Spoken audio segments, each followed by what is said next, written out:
They charged furiously, the crash of meeting antlers resounding through the valley.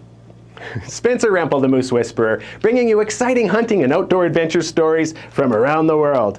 Today's story comes from the Bitterroot Mountains of Montana and Idaho, and another from the great state of Wyoming. The year is 1893, as told by Theodore Teddy Roosevelt himself.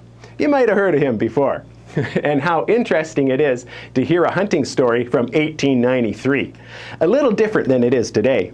Stay tuned to the end to hear Teddy Roosevelt's very own hunting advice and thoughts. So, as usual, let's get right into it. The Wilderness Hunter by Theodore Roosevelt. I spent a week in vain effort to kill a moose. Then, as we had no meat, we were determined to try for elk. We were camped with a wagon as high among the foothills as we could go, but hours' walk from the range of game, for it was still early in the season, and they had not yet come down from the upper slopes. Accordingly, we made a practice of leaving the wagon for days at a time to hunt, only to return to get a night's rest in the tent for a fresh start. On these trips, we carried neither blankets nor packs, as the walking was difficult and we had much ground to cover. Each merely put on his jacket with a loaf of frying pan bread and a paper of salt stuffed into the pockets. We were cumbered with nothing save our rifles and cartridges. We left camp at sunrise, walking uphill through a rather open growth of small pines and spruces, the traveling being easy. Then we came to the edge of a deep valley, a couple of miles across. Into this we scrambled down a steep slide where the forest had grown up amongst the immense boulder masses. Going was difficult. Great rocks, dead timber, slippery pine needles, and loose gravel entailed caution at every step. Well, we had to guard our rifles carefully against the consequences of a slip. It was not much better at the bottom, which was covered by a tangled mass of swampy forest. Through this we hunted carefully, but with no more success, in spite of our toil. For the only tracks we saw were those of moose. Finally, in the afternoon, we left the valley and began to climb a steep gorge, down which a mountain torrent roared and foamed in a succession of waterfalls. 3 hours of hard climbing brought us to another valley, but of an entirely different character. It was several miles long, but less than a mile wide. Save at the mouth, it was walled completely by chains of high rock peaks, their summits snow-capped. The forest extended a short distance up their slopes. The bottom of the valley was in places covered by open woodland, everywhere by marshy meadows dotted with dense groves of spruce. Hardly had we entered this valley before we caught a glimpse of a yearling elk, walking rapidly along the game path. We followed as quickly as we could without making a noise, but after the first glimpse we never saw it again. It is astonishing how fast an elk travels with its ground-covering walk. We went up the valley and saw abundant fresh elk sign. 2 or 3 bands made the valley their headquarters. Among them were some large bulls, which had been trying their horns not only on the quaking saplings and willow, but also on one another, though the rut had barely begun. By one pool they scooped out a kind of wallow or bare spot in the grass. The place smelt strongly of urine. By the time the sun set, we were sure the elk were toward the head of the valley. We utilized the short twilight in arranging our sleeping place, choosing a thick grove of spruce beside a small mountain tarn at the foot of a great cliff. We were chiefly influenced in our choice by the abundance of dead timber of size that would be easy to handle. The fuel question being all important on such a trip where one has to lie without bedding and keep a fire with no axe to cut wood. We dragged enough logs to feed the fire throughout the night, then drank our fill at the icy pool and ate a few mouthfuls of bread. As dark came on, we sat silently gazing into the flickering blaze, the owls muttering and hooting. Clearing the ground of stones, we laid down the greatest hunting stories ever told beside the fire, pulled our hats over our ears, and went to sleep. Of course, our slumbers were fitful and broken. For every hour or two, the fire got low and had to be replenished. We wakened shivering out of each spell of restless sleep to find the logs smoldering. We were alternately scorched and frozen. As the first faint streak of light appeared in the dark sky, my companion touched me lightly on the arm. We felt numbed by the cold air. At once we sprang up and stretched our arms, examined our rifles, swallowed a mouthful of bread, and walked off through the gloomy forest. At first, we could scarcely see our way, but it grew rapidly lighter. the gray mist wavering over the wet pools. Morning voices of wilderness began to break the death-like stillness. After we had walked a couple of miles, our hands reddened in the sun's rays. Then, as we trod noiselessly over the dense moss and the pine needles under the scattered trees, we heard a sharp clang ahead. We knew this meant game of some sort, and stealing cautiously ahead soon saw the cause. 125 yards from us in a glade were 2 bull elk engaged in deadly combat. 2 other elk were looking on. It was a splendid sight. The shock threw them both on their haunches with locked horns and glaring eyes. They strove against each other, getting their hind legs well under them, straining every muscle in their huge bodies, and squealing savagely. They were evenly matched in weight, strength, and courage, and push as they might, neither got the upper hand. First one yielded a few inches, then the other. They swayed to and fro in their struggles, smashing the bushes and plowing the soil. Finally, they separated and stood apart, their sides heaving and columns of steam rising from their nostrils through the frosty air of the brightening morning. Again they rushed together with a crash, and each strove mightily to overthrow the other. But the branching antlers caught every vicious lunge and thrust. This battle was stopped rather curiously. One of the onlooking elk was a yearling, while the other was a bit older. The younger one was evidently much excited by this battle and now began to walk toward the 2 combatants, nodding his head and whistling a queer noise. Well, they dared not leave their flanks uncovered to his assault, and as he approached, they promptly separated. In a moment, one spun around and jumped at his old adversary, seeking to stab the unprotected flank. But the latter was just as quick and caught the onrush with his antlers.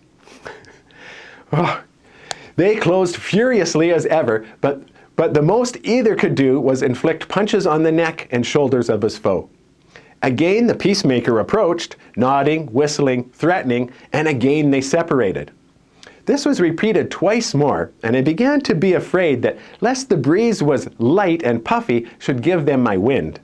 So, resting my rifle on my knee, I fired twice, putting a bullet behind the shoulder of one of the combatants. It was a deadly shot, but, as often with Wapiti, the animal at the moment did not show any sign of being hit.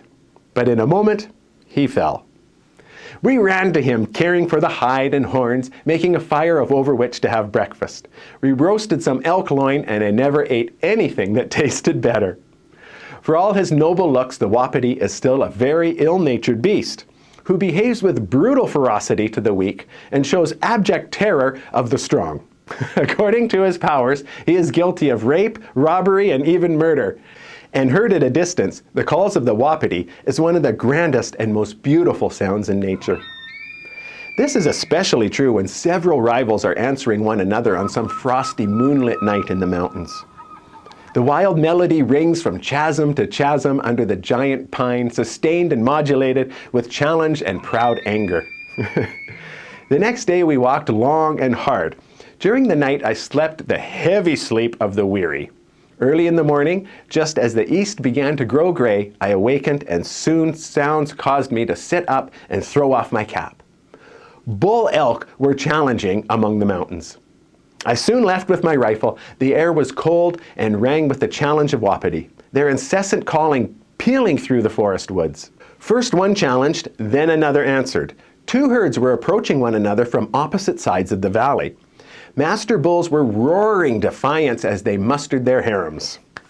Well, I walked stealthily up the valley until I felt that I was between the herds and stood motionless under a pine tree. The ground was open, and a little brook ran with a strangled murmur as the ice along the edges skimmed its breath.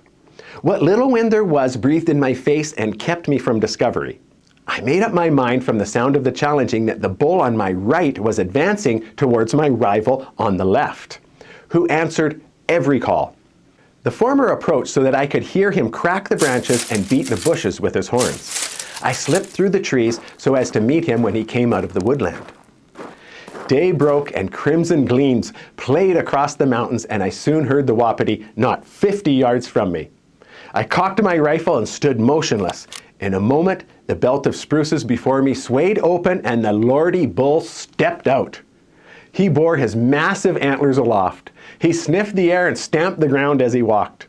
As I drew a bead, the motion caught his eye, and his warlike self-confidence changed to alarm. My bullet smote through his shoulder blades. He plunged wildly forward and fell full length. Nothing can be finer than a Wapiti's carriage when excited or alarmed. He seems the embodiment of strength and stately grace. My guide and I caped the Wapiti, cut some meat, and then clambered back to camp. It lacked an hour of nightfall, and we had a hard climb out of the canyon. There was not a vestige of a path, and the climbing was laborious. At one of 2 points, not entirely without danger. Personally, I was nearly done when we reached the top. The next year, I returned with my hunting partner to the Shoshone Mountains in northwestern Wyoming, and there is no more beautiful game country in the United States. It is a parkland where glades break the forest and the high mountain pastures dot the country. It is open compared to the woodlands further south. The parks show a striking boldness in their lofty outlines. We had a pack train and took a complete outfit. In itself, packing is both an art and a mystery, and a skillful professional packer versed in the intricacies of the hitch packs with a speed of which no non-professional can hope to rival. Unless a man can pack, it is not possible to make a really hard hunt into the mountains alone or with only a single companion. The mere fair-weathered hunter who trusts entirely to the exertions of others and does nothing more than walk or ride under favorable circumstances and shoot at what somebody else shows him is a hunter in name only. It is often well to be with some old mountain hunter who is usually a first-rate hand at finding game and tracking it when and if wounded. We traveled and hunted on the eastern edge of a great basin, wooded and mountainous, wherein rise the headwaters of the mighty Snake River. Most of the distance we followed elk trails. It is heartbreaking work to drive a pack train through thick timber and over mountains where there is either a dim trail or none. The animals have a perverse faculty for choosing the wrong turn at critical moments, and they are continuously scraping under branches or squeezing between tree trunks to the jeopardy or destruction of their burdens. After having laboriously been driven up a steep incline, the foolish creatures turn and run to the bottom so that the work has to be done all over again. Yet, one cannot but admire their toughness and the way they pick their way along sheer mountain sides and among boulders and over fallen logs. Our way was rough, and we had to stop every hour to fix and adjust the packs. And it was not an easy task to get the horses across the bogs. Riding a pack train becomes irritating unless one is held up by the hope of game country ahead and the delight in exploration of the unknown. Buoyed by such a hope, there is a pleasure in the experience. After several days, we approached the threshold of our hunting grounds. The next day's gusts of rain blew in my face as I started to ride at the head of the train. Suddenly, the call of the bull elk came down through the wet woodland and was answered by a rival. We slipped off our horses. The elk was traveling slowly upwind, challenging every 2 minutes, doubtlessly excited about the fact of his rival on the next mountain. We followed, being guided by the incessant calling.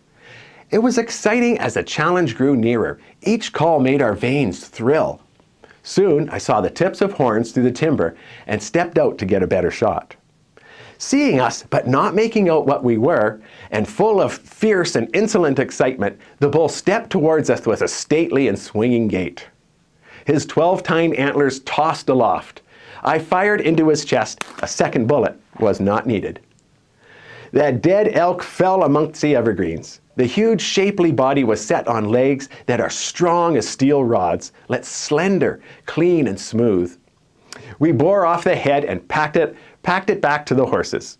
The next day opened with fog and rain. A stormy morning is a trial to the temper. Nevertheless, we started off down a ravine, up a mountain, onto a plateau.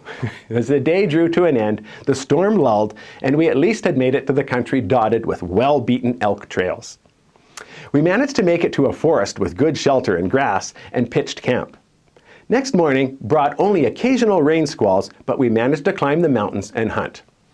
We came to a small gorge where we saw some small elk, and by the second evening the storm broke and we were comfortable again in camp. The next day dawned clear and cold. As we came up through a deep, narrow ravine into a plateau, we heard the call of a bull elk. We headed toward the bugle, but the slight wind turned and brought him our scent. He went fast, traveling faster than we did, but soon we heard another sonorous challenge to our left. It came from a ridge crest at the edge of the woods. We stumbled up the mountain, but in a minute met by an outlying spike bull, evidently kept on the outskirts of the herd by the master bull. He stood, then we started to move, and suddenly we came into the view of 2 cows. We tried to slip out of sight and were moderately successful. Suddenly, I saw the tips of another pair of mighty antlers, and 30 yards beyond stood a huge bull. I fired a bullet into his shoulder, and he raced off. With my 4th shot, I broke his neck. An elk often hesitates in his first moments of surprise and fright, and does not really get underway for 200 or 300 yards. Once started, he can go several miles, even when wounded. The hunter, after the first shot, should therefore run forward as fast as he can and fire at the quarry until it is dropped. In this way, many animals that would otherwise be lost are obtained. But be careful to aim carefully with each shot as if it were the last. No possible rapidity of fire can atone for carelessness of aim with the first shot. This elk was a giant, and here we stood in the home of homes of all elk, a mountain wilderness, forest broken by park and glade, by bare hillside and barren land, and far to the south, the daring beauty of the Tetons shot into the sky. Too sheer for the snow to rest on their sides, it filled the rents in their flanks and lay deep between the towering pinnacles of the dark rock. In a hunting trip, the days of long monotony of getting to the hunting ground and the days of unrequited toil after it has been reached always far outnumber the red-letter days of success. But it is these times that test the hunter. In the long run, common sense and perseverance avail more than any other qualities. The man who does not give up, but hunts steadily and resolutely through spells of bad luck is the man who wins success in the end. I was at the end of my hunt. To me, hunting elk in the mountains where they are calling is one of the most attractive of sports. Not only because of the size and stately beauty of the quarry and grand nature of the trophy, but because of the magnificence of the scenery and the stirring, manly, exciting nature of the chase itself. It yields more vigorous enjoyment than does lurking stealthily through the grand but gloomy monotony of the marshy woodland where dwells the moose. The climbing among the steep forest-clad and glade-strewn mountains is just difficult enough thoroughly to test soundness in wind and limb while without the heartbreaking fatigue of white goat climbing. Well, folks, that's his story. Thank you very much to Teddy Roosevelt for that one. And you know what I'd like to do? I'd like to tell your story. Whether it be an outdoor or hunting adventure, time shared with family, you can tell it to me. I'd love to tell your outdoor adventure stories. Send them in to info@themoosewhisperer.com. You can write them out and email them to me, or you can just make a voice memo and send that to me as well. Just put it on your phone. Say, hey, guess what? You wouldn't believe this one time I was hunting. I'll write it out for you. Make a great story to tell to the world. All right, folks, thanks for watching, and hey, more stories to come.